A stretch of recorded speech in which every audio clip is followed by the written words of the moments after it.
But it's hard to believe that we're not seeing the worst right now. Take a look here, the water coming up practically to my feet. Most of the construction on westbound 96 looks to be about done. She said it's unlike Justin not to let somebody know where he's going. To talk about the youth interaction policy of the Grand Rapids Police Department, particularly involving the multiple incidents in which Grand Rapids police officers have handcuffed young black children. So if you're like us at 13 and you have more than one, you'd enter each and every camera into the system. When you're driving and you see a pothole, you don't always have time to brake. Now some lawmakers want to put money in your pocket if you end up in one of these, and one of 2 in the nation to use this new technology. And they say it'll help officers hold drivers accountable for the safe passing rule. In housing units. And experts said last year around 1/3 of them are at risk for lead paint hazards. Stand up, bud. Taking a nightly walk with his 3-legged dog Bubby. If I'd have been here, me and Bubby wouldn't be talking to you. Larry Muro saved his own life. Come on. Without knowing it. When I got back here, trailer laid up there in the road. A tornado swept his mobile home off its base, pulling the frame more than 700 feet away. The debris scattered throughout his property in nearby fields in Deerfield Township. Everything is gone. I don't know which direction. I mean, this thing got cleaned off and closed, anything. Everything just left.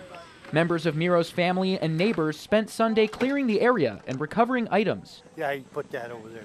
The few that weren't destroyed. I can't say enough about them. That's why you see so many people here helping.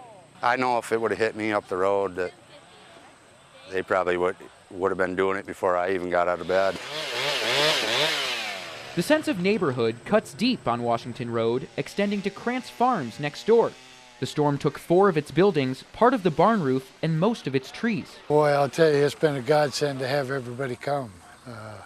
There must have been 60, 70 people come here. Miro's sons say their father can stay with them until they figure out a new living situation. Larry says he's just grateful he went for that walk with Bubby. Tomorrow comes and smile and make another day out of it. In Mecosta County, Noah Fromson, 13 on your side. A boy and his ducks. Enjoying your rest? Sounds weird, doesn't it? Happy little duckies. But Dylan Dyke... Dylan Duck. Oh, sorry. Dylan Duck... Thank you for the hug. Doesn't do much without them. They're just so excited to see me, so we do a lap around the yard called a duck run. Dylan is a high-functioning autism kid who struggles with emotional regularity. He struggles with social interaction. But his parents say the ducks... This one right here, this is Bill. This one's Nibbles.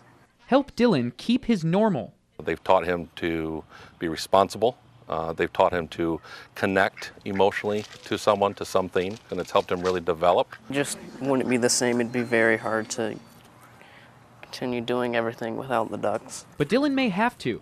Some neighbors in the lakeside community say the ducks leave the family's yard a mess and smell up the area. The Georgetown Township then contacted us and said, you're in violation of zoning ordinance, you must get rid of the ducks. Unlike chickens, the township ordinance doesn't allow ducks in residential areas. Now the Dykes are appealing to get a variance that would keep the ducks around. My hope is that the township will recognize that this is a unique situation with a special needs child. There are laws that protect kids like Dylan. There are also zoning laws there for a reason, and we recognize that. Many neighbors say they don't want Dylan to lose his ducks. They just want a resolution that keeps the area clean. The Dykes agree. Anything to let Dylan ducks stay with his flock. They're his best friends. They just mean the world to him. I worked in the Scotch Guard where they sprayed the hides with it. Scotch Guard, used for years at Wolverine Worldwide's tannery to waterproof leather for Hush Puppy shoes. It's a popular brand, still in stores. You did everything. You had to put the chemicals up manually and everything. We didn't know what we was putting in there. The former tannery employees didn't know that the Scotch Guard they sprayed on the hides contained PFAS, a suspected carcinogen that would seep from tannery waste into hundreds of private Kent County wells decades later. Anybody knows that chemical, watch, what you do with it, but we didn't know that it was cancerous or whatever.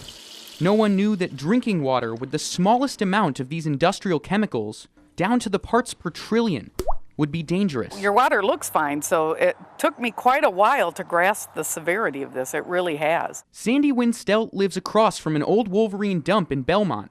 Even her water Some of the most contaminated in Michigan looks normal.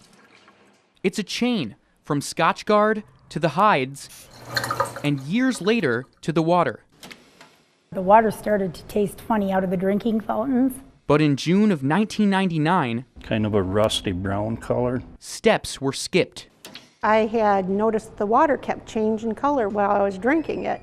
Dawn Brenner worked in the shipping department. She told one of her bosses the water was undrinkable. But I was told there's nothing that's wrong with the water, Dawn. It's coming straight out of the city. It's not coming from here. There's no way. She wasn't alone. I drank from the fountain one time and I couldn't breathe or anything, and I started getting noxious and I started turning blue. So they tested it and they found out that it had Scotchgard in it. 2 chemicals, Scotchgard and Antistat, mixed directly with the tannery's drinking water due to a plumbing error. Wolverine confirmed the malfunction in a statement saying, in part, Wolverine shut off the fountains, notified tannery employees, conducted a detailed review, and fixed the plumbing issue in a short period of time. The company wouldn't say more. Give us a short term of what, would be wrong. You'd throw up and you'd get dizzy and stuff like that, but they couldn't give us a long term. 6 months earlier, Wolverine got a letter from 3M, Scotchgard's manufacturer. 3M said employees exposed to PFAS displayed no long-term health effects. Today, Wolverine says PFAS exposure doesn't cause any illnesses, but state health officials say there are links. An association of those people with high levels in the environment around them of potentially having risks of higher cholesterol, an effect on the liver function tests, fertility issues, certain cancers such as kidney cancer, testicular cancer. Health and Human Services says the only way they could help is if employees made official complaints to the state's Occupational Safety and Health Administration. If not, we're lost in the sense of not knowing each individual person's personal exposure to the amount of drinking water, if any. We requested all of the MIOSHA complaints from the tannery. Like the old building, they're gone. The state deletes those investigative records after 5 years, but employees say they often stayed quiet.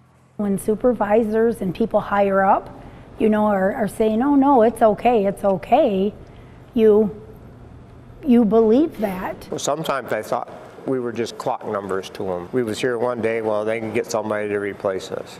For years, they produced Wolverine's lifeblood. Now, they want Wolverine to take care of theirs.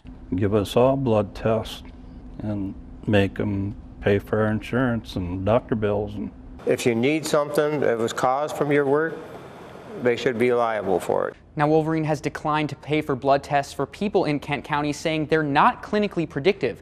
We also asked the company if it contacted 3M after the employees drank the Scotchgard-laced water. Wolverine would not answer. 3M couldn't find anything.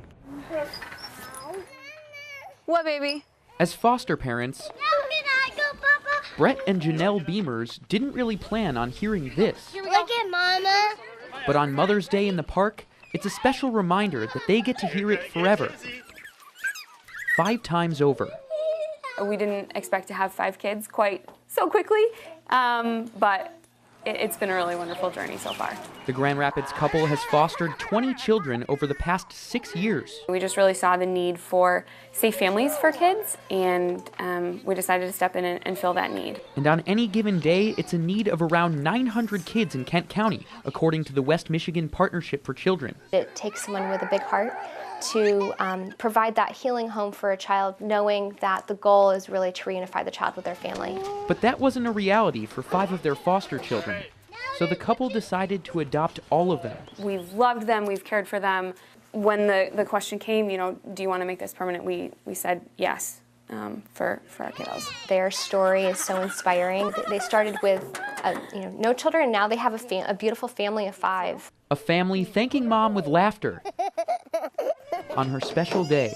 She's just able to love on these kids the way they need it. Our kids benefit from that. I benefit from that. The 19, 20 that we've had in our house over the last 6 years, I've been able to benefit from that. I love you.